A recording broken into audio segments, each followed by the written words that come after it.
¿Cómo están? Bendiciones a cada uno de los hijos que nos miran ahí detrás de las cámaras. Bendecimos la vida de los mentores, los líderes, los discípulos y a cada familia que nos está mirando en este día. Algunos por primera vez, otros ya están mirándonos en estas últimas semanas. Este programa que tiene como nombre Sabiduría para las Familias. Es un programa con base en las escrituras y con un objetivo de establecer familias de reino, familias que puedan establecerse en sus casas, en sus hogares y que puedan desatar el fluir del altar familiar. Este tiempo estamos mirando la serie El altar familiar en cada una de las familias que nos están mirando en estos tiempos. Y la semana pasada estuvimos viendo algunas cosas como cómo levantar un altar familiar, entendiendo como principio que tenemos dos tipos de altares. En nuestras familias nosotros tenemos un altar personal, es el altar entre yo y Dios, no es un altar que tiene que ver con un grupo de personas, con dos o con tres personas, sino es simplemente yo y Dios, como dice la Escritura, y cerrada tú la puerta, ora a Dios que está en lo secreto y Él te recompensará en público. Entonces a eso se le llama o se le denomina el altar personal, que es un altar donde solamente estoy yo y Dios. Pero también hemos entendido por revelación y hemos entendido esto, que hay un altar familiar, hay un altar donde todos nosotros empezamos a buscar a Dios, la presencia de Dios con mi esposa, con mis hijos, y este altar tiene como propósito establecer el reino, ¿sí? Entendamos que el gobierno tiene que ver con un grupo de personas. El gobierno no es una cosa solo, el gobierno tiene que ver con un grupo de personas.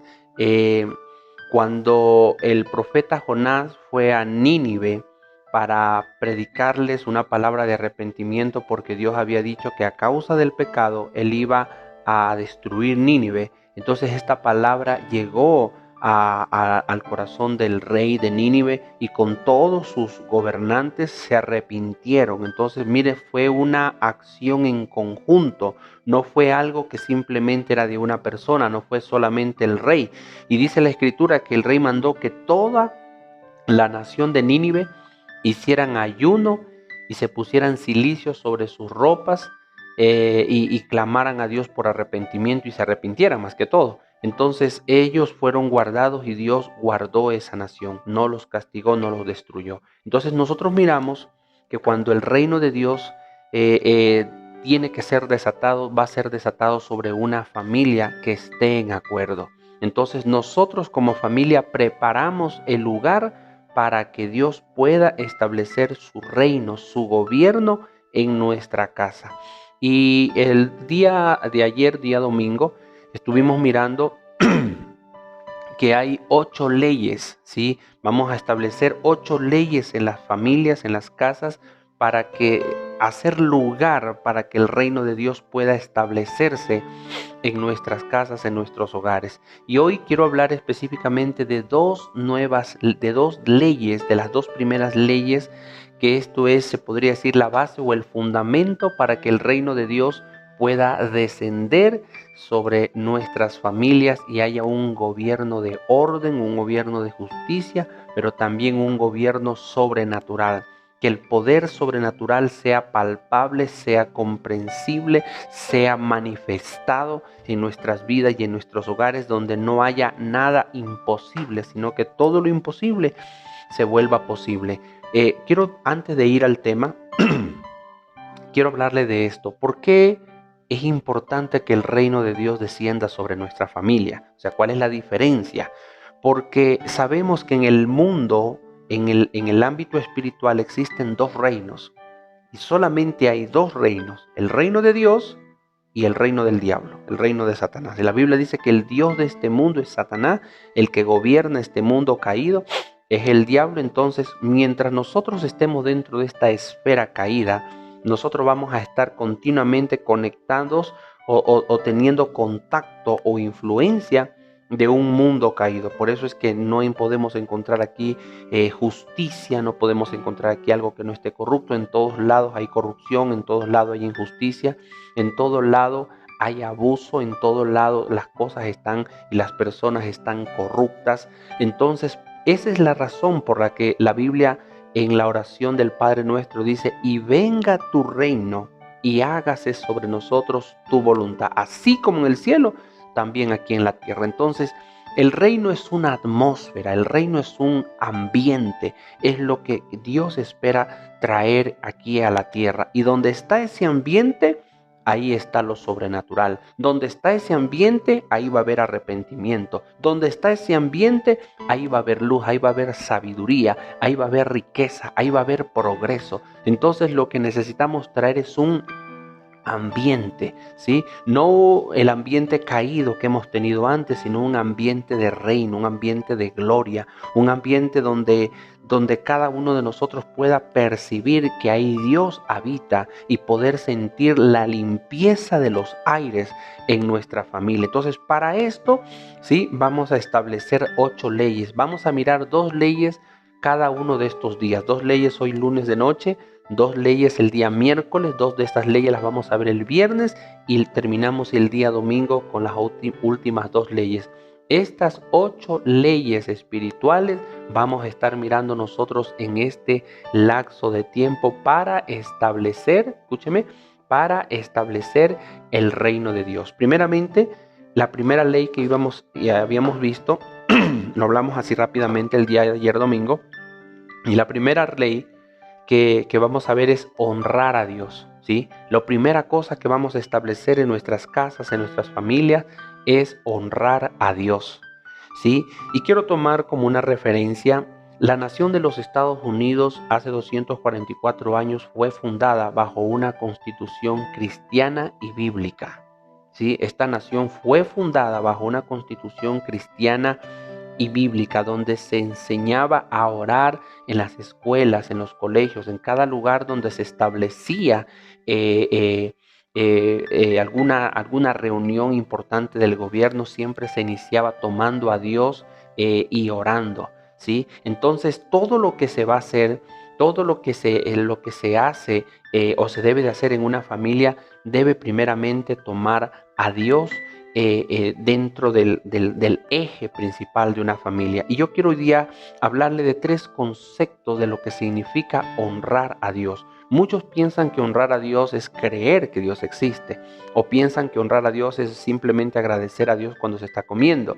Otros piensan que honrar a Dios es cantar canciones cristianas. Otros piensan que honrar a Dios tiene que ver con leer la Biblia, pero realmente honrar a Dios tiene que ver con actos reales y lo que la Escritura habla respecto a esto.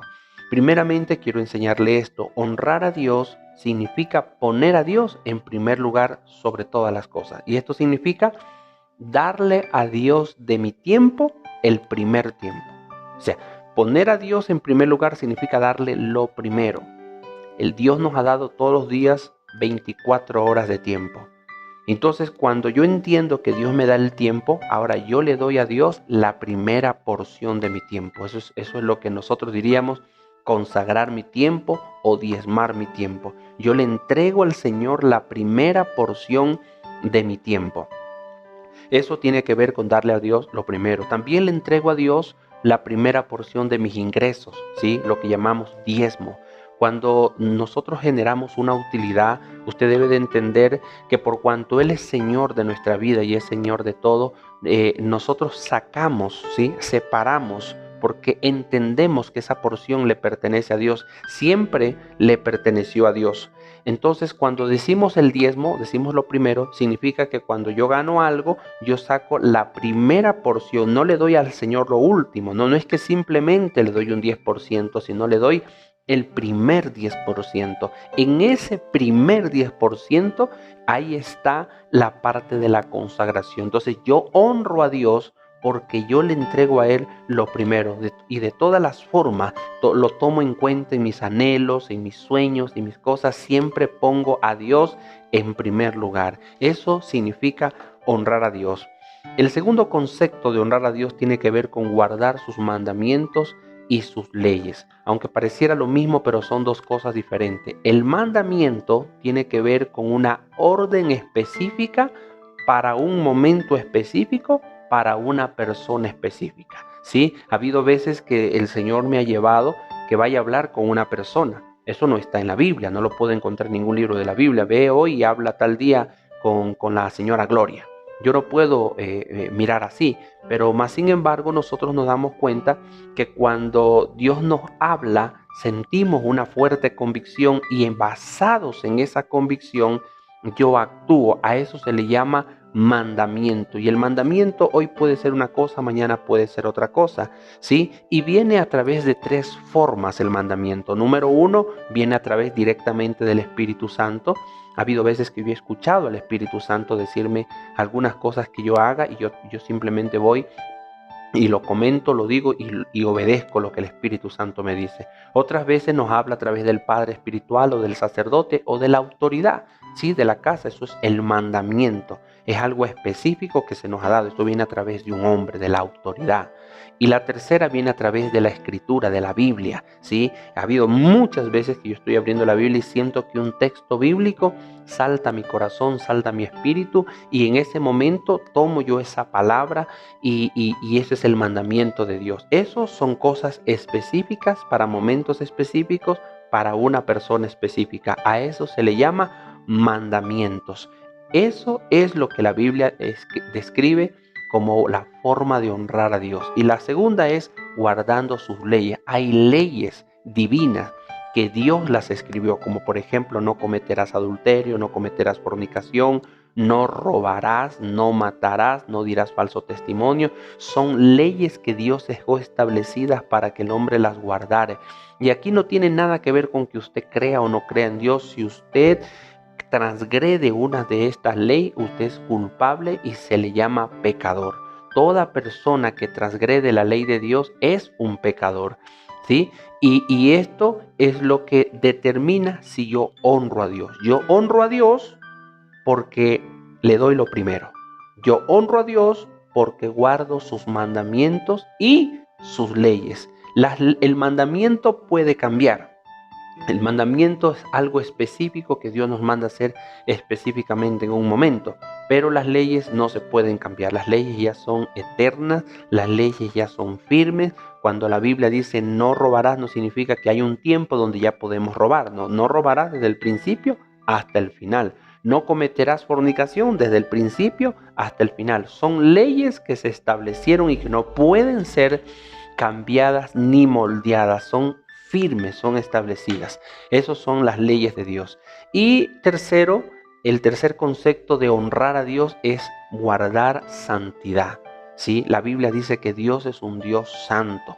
Y todo lo que nosotros hacemos en contra de la santidad mancha nuestra cobertura, mancha nuestras vestimentas espirituales.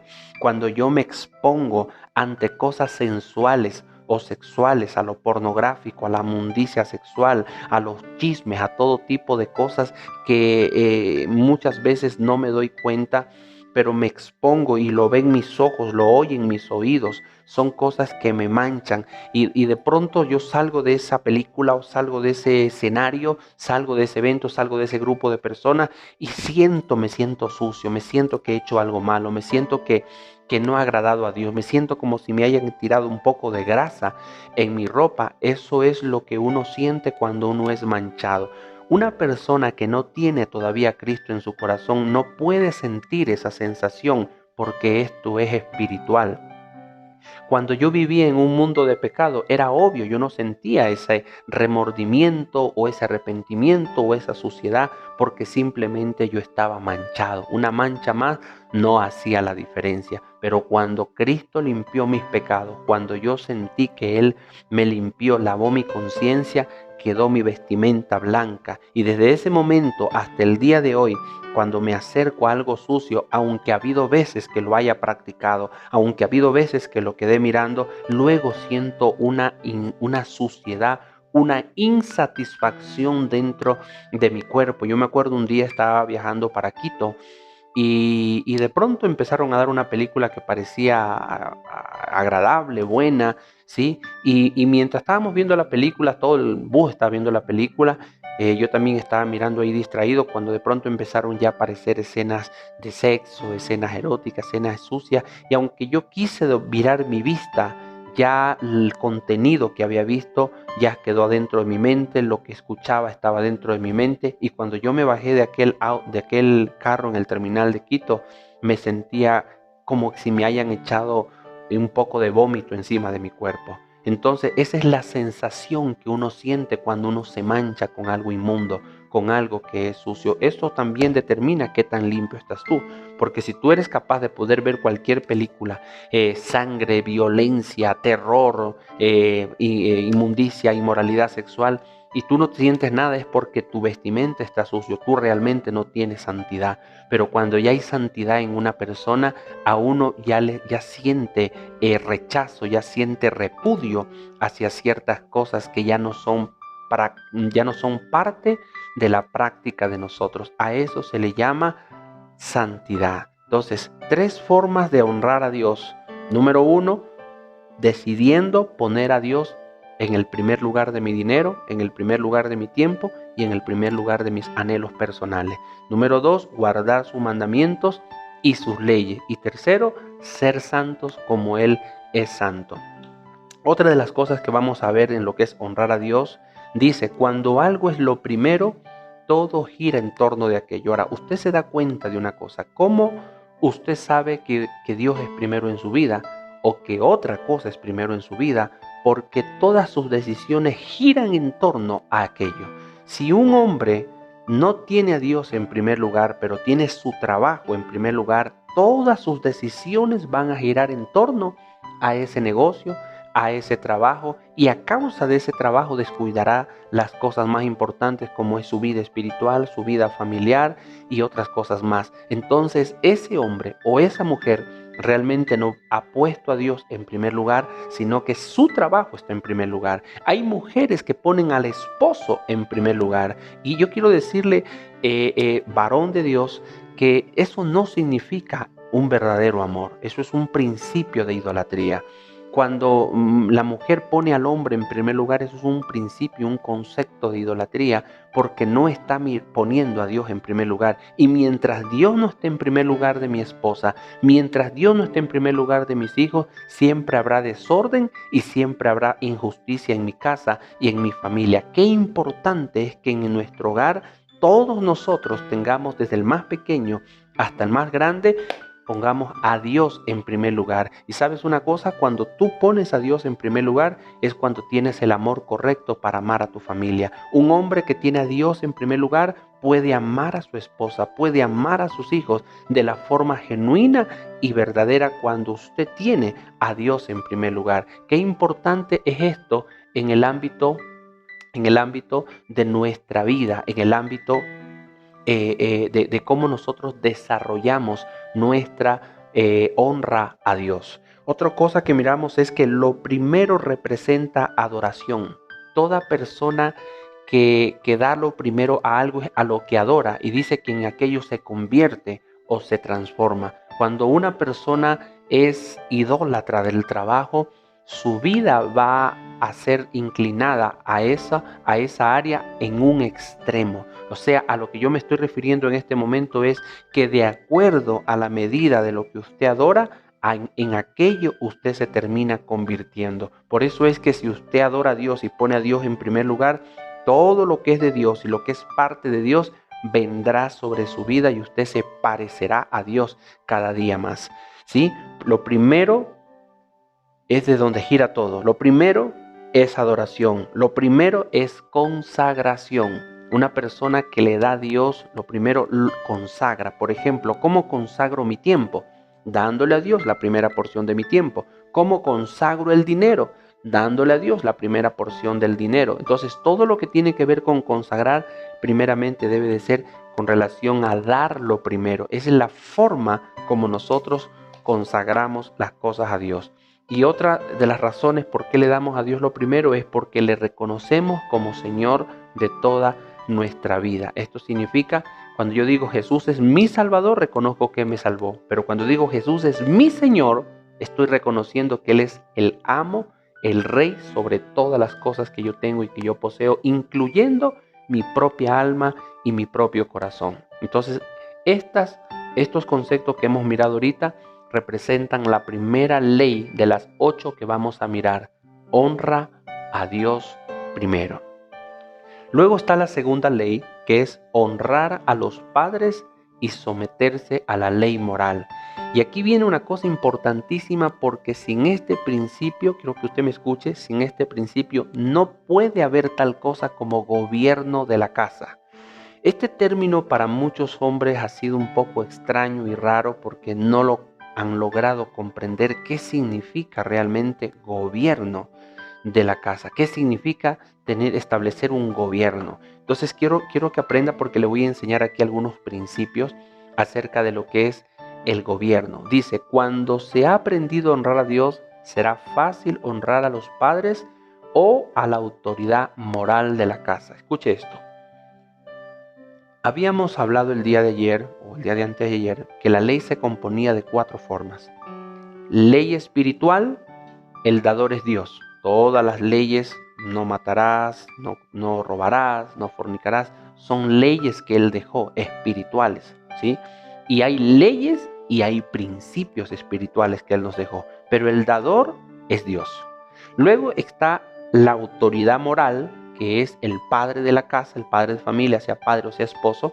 Él es el dador de la ley moral, de lo cual vamos a hablar en este momento. Luego tenemos la ley civil, que es el presidente y sus representantes, y la ley eclesiástica, que es el pastor y los mentores y líderes de la iglesia. Pero hoy vamos a centrarnos en estos dos. La ley espiritual, que es dada por Dios. Cuando decíamos honra a Dios, estábamos hablando de esto, pero en este momento vamos a hablar de la segunda ley espiritual, que es honra a tus padres. Escuche esto. Para yo poder decir en mi casa hay un gobierno, o yo gobierno mi familia, significa que han habido leyes que se han dado.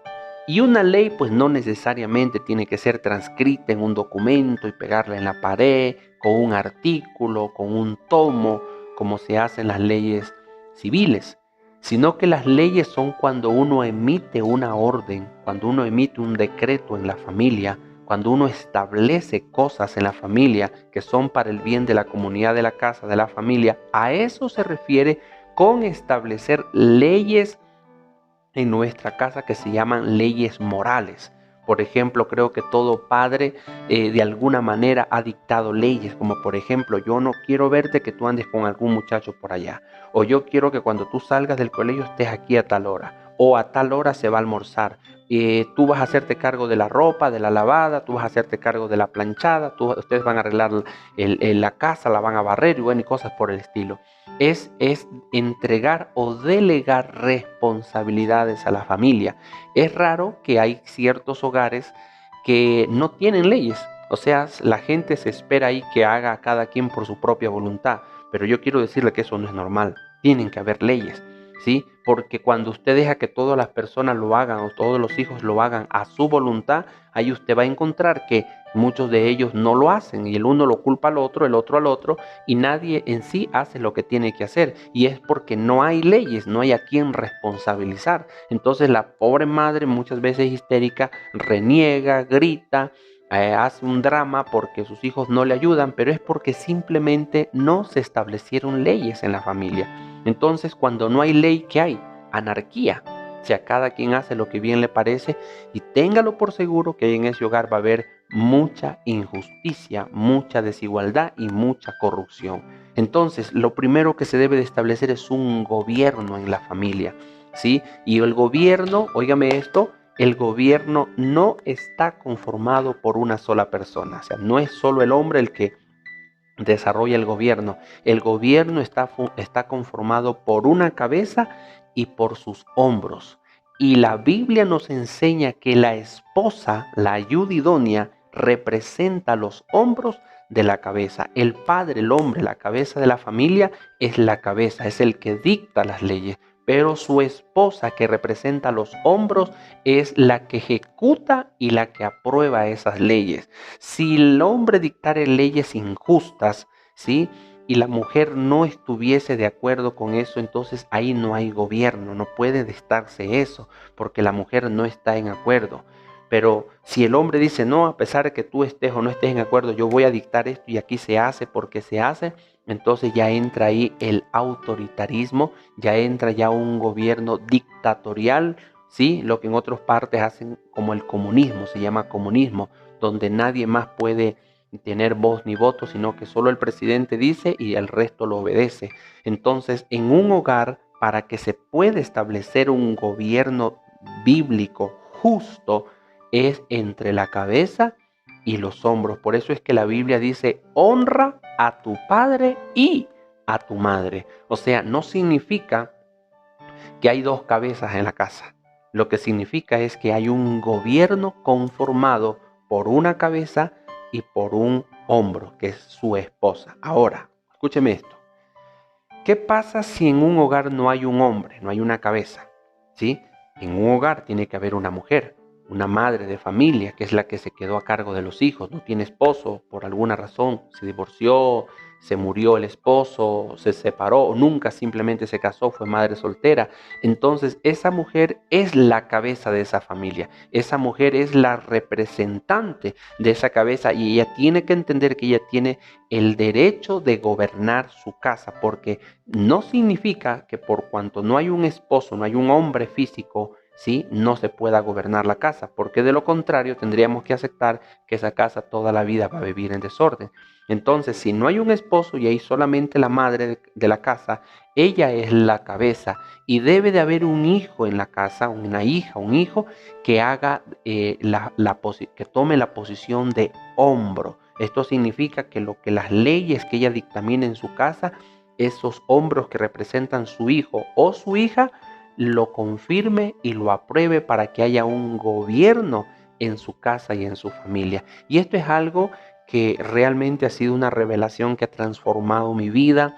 Lo he visto, ya lo estoy mirando en algunos hogares, especialmente el liderazgo, cómo esto se ha podido desarrollar. Y sabes, solamente cuando se establece un gobierno podemos tener un orden. Ahora, yo quiero decirle esto. El gobierno de Dios viene a una casa donde hay un gobierno. Oiga, esto es bien importante lo que le voy a decir, esto es una revelación tremenda. Donde hay un gobierno, se establece un gobierno, ¿sí? O sea, ¿qué es lo primero que yo tengo que establecer en mi casa? Es el gobierno de la familia. Ahora, como gobierno, nosotros atraemos un gobierno para derrocar el otro gobierno de tinieblas que había en mi casa, ¿sí? Primero, el principio es honrar a Dios de una forma personal y luego establecer el gobierno de mi casa. O sea, el gobierno conjuntamente con mi esposa, o si usted es madre soltera, con su hijo o con su hija, ellos van a ser sus hombros, porque no existe el concepto de gobierno de solo un hombre, o de solo una mujer, o de solo una persona. El gobierno es entre dos. La Biblia dice, ¿y cómo caminaren si no estuvieren de acuerdo? Qué importante es el acuerdo, y la Biblia dice que donde hay 2 o 3 reunidos en mi nombre, ahí estaré yo. No dice donde hay uno, no dice donde hay 2 o 3. Y esto se refiere al establecimiento de un gobierno. Así que si usted quiere traer el gobierno de Dios a su casa, a su hogar, primero, oiga esto, primero establezca el gobierno de su familia. Desde ahí comience a dictar leyes justas, recordándole que usted como cabeza, que es el dictador de estas leyes, es la primera persona en dar el ejemplo en cumplir estas leyes. Si usted va a hablar de disciplina, pues usted sea el primer disciplinado. Si usted va a hablar de sacrificio, pues sea usted el primero que se sacrifica. Si usted va a hablar de servir, pues sea usted el primero en servir. Si usted va a hablar de santidad, pues usted sea el primero en tener santidad moral en sus ojos, en sus oídos, en su boca y en toda su vida. Entonces, ese es el primer paso para establecer el gobierno. Oiga esto. Mire, qué importante que usted entienda estas dos leyes espirituales. La una tiene que ver con honrar a Dios y la otra tiene que ver con establecer el gobierno de mi casa desde donde yo voy a poder establecer un nuevo orden. Ahora, quiero que escuche esto. La escritura dice, y quiero irme a Primera de Timoteo, Léeme a Primera de Timoteo. Y vamos a hablar un poco del gobierno que representa esto, cómo funciona el gobierno. Escuche esto. Dice lo siguiente. Palabra fiel, Primera de Timoteo capítulo 3 verso 1, dice, palabra fiel, si alguno anhela obispado significa servir a Dios, ministerio. Si alguno anhela servir a Dios o tener un ministerio, buena obra desea, pero es necesario que el obispo, está hablando de una cabeza, y está hablando de un varón. Dice, es necesario que el obispo sea irreprensible, marido de una sola mujer, sobrio, prudente, decoroso, hospedador, apto para enseñar, no dado al vino, no pendenciero, no codicioso de ganancias deshonestas, sino amable, apacible, no avaro. Y aquí viene el texto importante que quiero que usted lo escuche. Dice que gobierne bien su casa. Diga conmigo ahí donde usted está, la casa se gobierna. ¿Sí? Que gobierne bien su casa, y la palabra casa significa familia. Que gobierne bien su familia, que tenga a sus hijos en sujeción. Oiga esto, con toda honestidad. Y yo le voy a decir algo profundo, que ya lo he dicho algunas ocasiones y hoy quiero volver a repetirlo si hay alguna persona que nos está mirando por primera vez. Escúcheme esto. Los hijos no son el reflejo del padre ni el reflejo de la madre. Los hijos son el reflejo del gobierno de los padres. Mire lo que dice aquí. Que gobierne bien su casa, que tenga a sus hijos en sujeción con toda honestidad. ¿Por qué no dice la esposa? ¿A dónde está aquí la esposa? Aquí solamente habla del gobierno y luego se salta a los hijos. ¿Por qué no habla de la esposa? Porque el gobernar no es un asunto de mí solo, no es un asunto solamente personal. El gobierno es conjuntamente con mi esposa. Cuando yo me casé perdí miles de dólares en diferentes negocios porque nunca consultaba con mi esposa. Todo lo hacía yo a mi forma, a mi manera, y ella estaba a un lado muy distante porque yo la consideraba que ella no sabía de los negocios que yo hacía. Creo que yo tampoco lo sabía. Entonces, cuando aquí dice que gobierne bien su casa, está hablando de la función del gobierno conjuntamente con su esposa. ¿Y a quiénes tenemos que gobernar? A nuestros hijos. Yo no gobierno a mi esposa, yo gobierno con mi esposa a mis hijos. Oiga esto. Dice, pues el que no sabe gobernar su propia casa, ¿cómo cuidará de la iglesia de Dios? Entonces aquí está diciendo que para ser un líder, para ser un mentor, ¿sí?, de influencia en la iglesia, yo primeramente debo de gobernar bien mi familia. Así que varones que ustedes me están escuchando del otro lado del televisor, entienda que el primer paso, la primera parte bíblica que Dios nos llama es a establecer el gobierno de la casa. Entonces, cuando dice honra a tu padre y a tu madre, está diciendo claramente ellos llevan el gobierno de la familia. Y de esa manera es como se establece la vida de los hijos. Óigame esto. La educación de los hijos tiene que ver con un gobierno. ¿Sí? No tiene que ver con la ejecución o solamente los actos de la madre, como es en la mayoría de los casos. Los padres suelen estar muy alejados de lo que es la educación de los hijos, ¿sí? O cuando los hijos se comienzan a comportar mal y la madre le dice al padre, le da la queja, le dice, ve, tu hija está haciendo esto. Él le dice, ay, ve tú, ahí corrígele o háblale tú. Pero el padre está ausente o está a un lado de la vereda.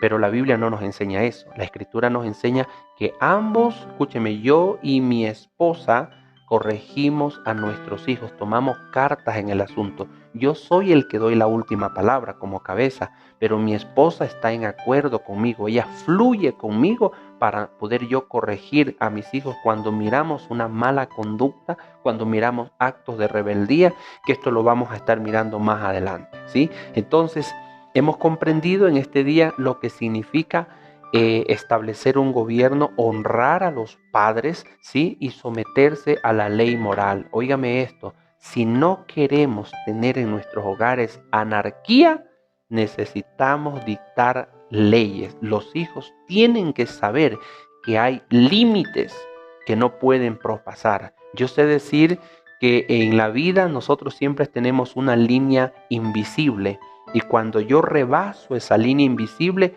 yo quedo expuesto y vulnerable para pecar. Sin que yo traspasar esa línea, es imposible que yo peque. Pero cuando yo traspaso esa línea, ese límite que me han puesto mi autoridad, entonces yo estoy cometiendo un grave error y ahí es cuando comienzo a ser vulnerable al pecado y a todo lo malo. De la misma manera, padre, madre, que usted me está mirando en este momento, si usted no le pone leyes a sus hijos, usted les está permitiendo que ellos vivan en un antigobierno, en una forma de anarquía, donde nadie tiene responsabilidad, donde todos pueden hacer y deshacer lo que ellos quieren hacer en sus casas.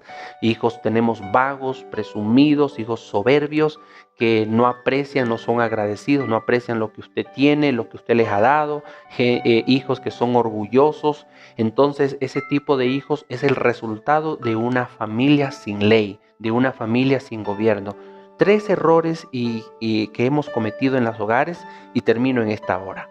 Error número 1, creer que el pastor es la autoridad de mi casa. Y eso es un tremendo error. La autoridad de su casa es su esposo. La autoridad de su casa es la cabeza.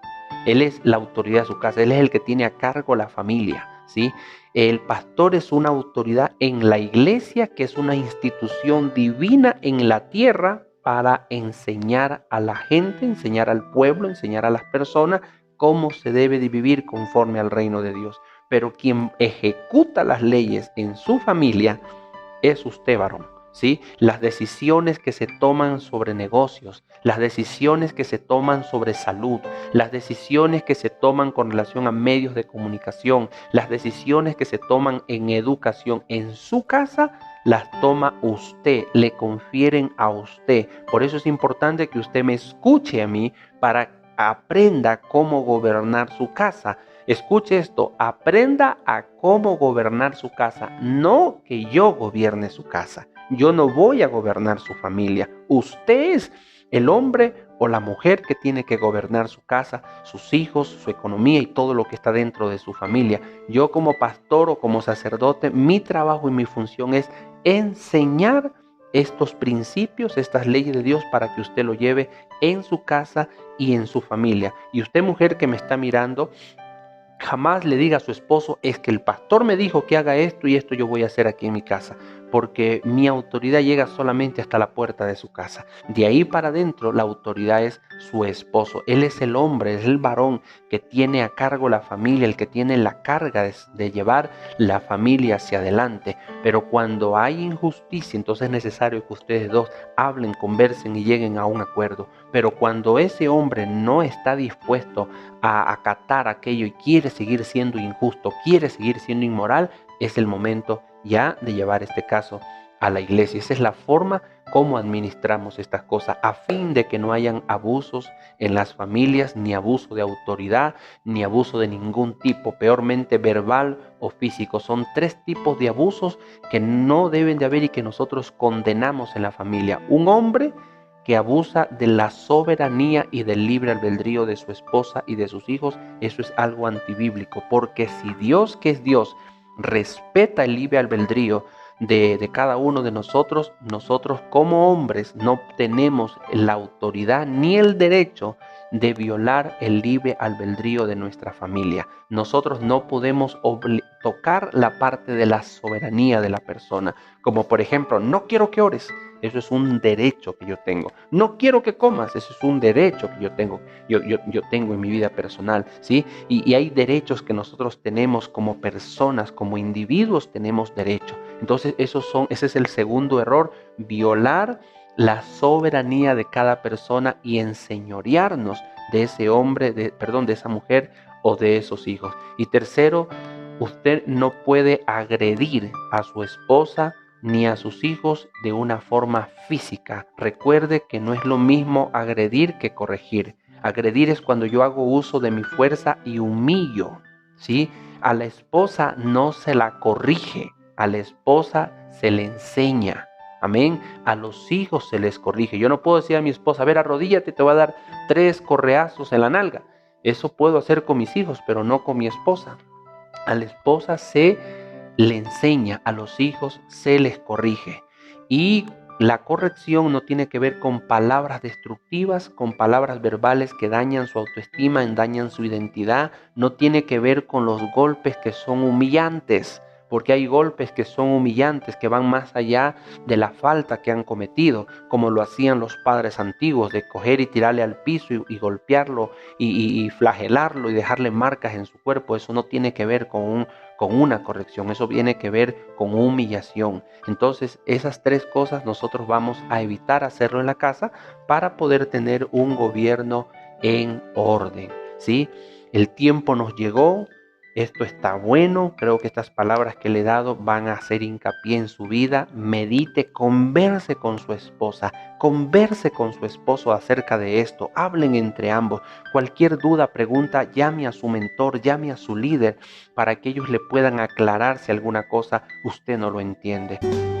Bien, quiero pedirle ahí donde usted está, vamos a inclinar nuestra cabeza y vamos a orar, vamos a decirle al Señor que nos arrepentimos de haber vivido una vida sin ley, sin gobierno. Cierre sus ojitos ahí y repita conmigo esta oración.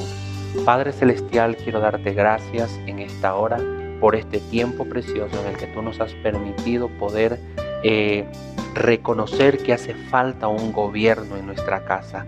Padre, nos damos cuenta, Señor, que hemos vivido tanto tiempo, Señor, sin ley. Hemos tenido una familia en anarquía donde cada uno de nuestros hijos han hecho lo que bien les parece. Por eso no ha habido, Señor, respeto ni mucho menos honra, Señor, por los padres, por las autoridades pertenecientes de cada familia. Y en esta hora nos ponemos a cuentas, te pedimos perdón por la forma de haber vivido, Señor, por un antigobierno, porque no hemos vivido de una manera como tú dices en tu palabra. Señor, ahora mismo reconocemos y nos ponemos a cuenta, Señor, y declaramos en esta hora que tú serás lo primero en nuestra casa, tú serás lo primero en nuestra familia, tú serás lo primero en nuestro hogar, tú serás lo primero, Señor, en nuestro tiempo, en nuestro dinero. Te ponemos a ti en primer lugar en medio de todas las cosas. Padre, reconocemos en el nombre poderoso de Jesús, reconocemos que tú eres nuestro Dios, nuestro Rey en nuestras familias, Señor, y sometemos todo desorden al reino, sometemos todo desorden, Señor, toda forma de injusticia, lo sometemos al señorío de Jesucristo en cada una de nuestras vidas. Padre, yo como cabeza, si usted es cabeza, repita esto conmigo, diga: yo como cabeza decido someterme a la autoridad para establecer en autoridad un gobierno justo, un gobierno santo, un gobierno moral en mi casa, para con mi esposa y para con mis hijos. En el nombre poderoso de Jesucristo te damos gracias, Señor. Amén y amén. Y quiero en este momento, antes de terminar y antes de que se vaya, permítame, y quiero que usted escuche esto. Mija, dame trayendo por favor un módulo que están ahí en la cocina. Esta semana terminamos ya la escuela el día sábado, pero hasta el día martes, o sea, hasta el día de mañana martes, se estarán dictando los últimos exámenes retrasados que algunos tienen. Y este sábado vamos a empezar la nueva temporada de la escuela. Quiero que escuchen bien todos los hijos, las hijas de la casa. Miren, nosotros estamos guiándoles a ser cada día ustedes gente entendida, gente sabia. Mire, todos estos fascículos que nosotros estamos dando para aquellos que no nos conocen, nosotros tenemos una escuela que tiene dos categorías. La primera categoría es Mentor Financial, es una escuela de educación financiera, y en este nuevo ciclo tendremos ya la clase número 5, o sea, el ciclo número 5 de Mentor Financial estaremos nosotros dictando ya esta semana. Y hoy más que nunca, en el tiempo de la cuarentena que nosotros estamos en casa, no nos desconectemos, no se desenfoque, sígase preparando. Mire, hemos dado todas estas clases con un 50% de descuento. lo que iban a costar lo que cuestan realmente $20 todos estos módulos, todos estos fascículos, se le va a dar en $10 para que usted no pierda la oportunidad y se prepare. Hubieron hijos que en esta escuela, en este ciclo, en esta segunda temporada de este año, no tenían bien claro si íbamos a seguir con la cuarentena, hubo poca información y de verdad reconocemos ese error, pero ahorita ya tenemos claro. Los estudios continúan, es más, en el mundo secular se están dando muchos estudios en línea, de universidades, de todas las cosas, y nosotros como iglesia no podemos ser la excepción. Recuerde que nosotros estamos siempre a la vanguardia, innovándonos, preparándonos. Entonces, Mentor Financial, que es una escuela de sabiduría financiera, está disponible para este sábado 5 ciclos. Usted puede ir al ciclo que le hace falta. Si usted no ha pasado por la escuela, empiece con el ciclo número 1. Hoy más que nunca, varones, ustedes necesitan esta revelación de la hora y este conocimiento para su propia vida personal. Eso también es una forma de honrar la autoridad de la casa, la autoridad eclesiástica, porque como pastor y maestro mi función es educarlo, mi función es instruirlo para que usted erradique totalmente la ignorancia de su familia. Y tenemos también para los varones la escuela de varones. Tenemos ya 3 módulos. Esta semana sacamos ya el tercer ciclo de la escuela de varones. Tenemos unas clases poderosas que tienen que ver con el establecimiento del reino. Así que si usted es hombre, yo le insto para que usted se suscriba, ¿sí?, a la escuela de varones. Tenemos también la escuela de mujer, 3 preciosos ciclos. El último ciclo es cómo educar a nuestros hijos según la edad que ellos tienen, según su etapa. Tenemos la etapa de 0 a 3 años, de 3 a 6, de 6 a 9 y de 9 a 12, y tenemos la última etapa que es de 12 en adelante hasta los 18 años, que es la adolescencia, ¿sí? Ese es el tercer ciclo de la escuela de mujeres. Y tenemos una escuela que es para jóvenes. Todavía no hemos hecho el segundo ciclo, pero ese ciclo está poderoso. Ahí hablamos de los smartphones, sobre lo que contiene, lo que está causando en este tiempo. Entonces, hay 3, 6, 7 ciclos en la escuela de familia al máximo, y tenemos 5 ciclos de la escuela Mentor Financial ya disponibles para este sábado. También quiero anunciarles que la persona que va a estar a cargo de todo lo que es la escuela Mentor Financial sigue siendo Miriam, pero las inscripciones y la entrega de los módulos se las hace aquí en el aposento alto, mientras que en la escuela Familias al Máximo ya está a cargo Helen Amaya, mi hija.